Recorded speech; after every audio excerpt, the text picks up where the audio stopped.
Happy anniversary, chef ko! Salamat, Mark. Hey, bakit parang umiyak ang Reyna ko? May masakit ba sa'yo? Naaalala mo ba si tatay?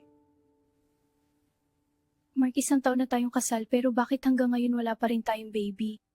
Iniisip ko baka dahil sa stress natin sa trabaho o baka hindi pa talaga ako karapat-dapat maging ina. Elena, wag mong sasabihin yan. Alam kong magiging mabuti kang ina kapag dumating na ang tamang panahon. Huwag nating madalin si Lord. Pero gusto ko nang bigyan ka ng pamilya, Mark. Aba, kung pamilya lang ang gusto mo, madali nating gawa ng paraan yan. At dahil anniversary naman natin ngayon, Mark? Ano ba? Nagdrama ako rito, oh. walang magdrama ngayong gabi. Kaya kung gusto mo ng baby, gawa na tayo ngayon. Walang tulugan to. Ikaw talaga? Napakakulit mo, Mark. Sige na nga, ibaba mo na ako. I love you, Elena. Happy anniversary. Magkakaroon din tayo ng baby. I love you too, Mark. Happy anniversary. Sa loob ng 2 taon, pinatunayan nila na ang iisang bubong ay hindi lang lugar ng tulugan, kundi isang kanlungan kung saan pinagtitibay ang kanilang pasensya at pananalig. Natutunan nilang maging kontento sa tawa ng isa't isa habang naghihintay sa tamang oras ng langit.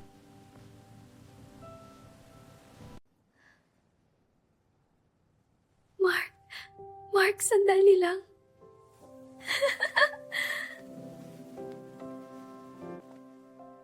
Wifey? Bakit ka umiiyak? May masakit ba sa'yo? Anong nangyari? Mark, tingnan mo to, 2 guhit. Elena? Totoo ba buntis ka? Oo, Mark. Magiging tatay ka na. Sa wakas, dininig na niya yung panalangin natin. Salamat, Lord! Maraming salamat!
Mini Mark ang paparating. Salamat, Elena. Baby boy. Alam mo na ba kung anong ipapangalan? Gusto ko sana, Mateo. Hello, baby Mateo. Mateo Salvador. Hindi pa rin ako makapaniwala, wifey. Excited na akong makita siya, hanapan. Padibi. Excited na akong turuan siyang mag-basketball paglaki niya. Mas excited ako, Mr. ko. Mark, gusto ko sanang hilingin. Kung pwede, lipat na muna tayo sa bahay namin. Mag-isa na lang si nanay doon. At saka, habang lumalaki ang tiyan ko, mas mababantayan at maalagaan din ako ni nanay. Alam mo, naiisip ko na rin yan. Lalo na at malapit na ang maternity leave mo. At least makakampante ako habang nasa trabaho. Dahil parati ka na nang may kasama. Salamat, Mr. ko.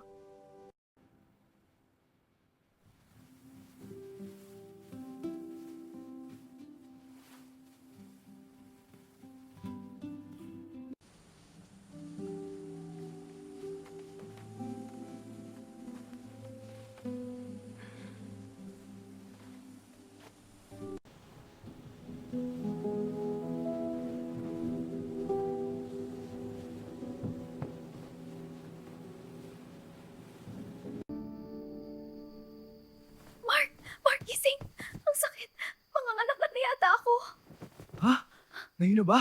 Sandali, Nay!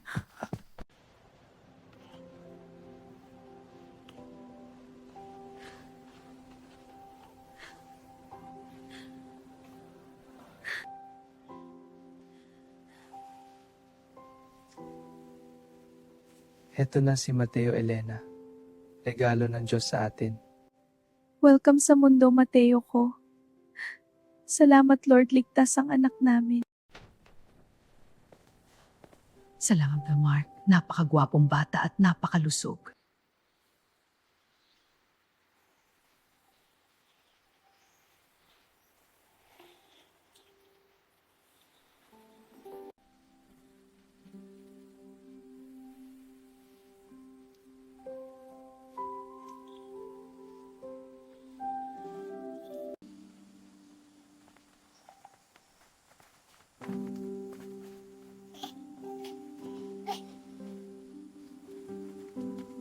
Sa ilalim ng paggabay ng kanyang nanay, natutunan ni Elena ang pagiging isang ganap na ina.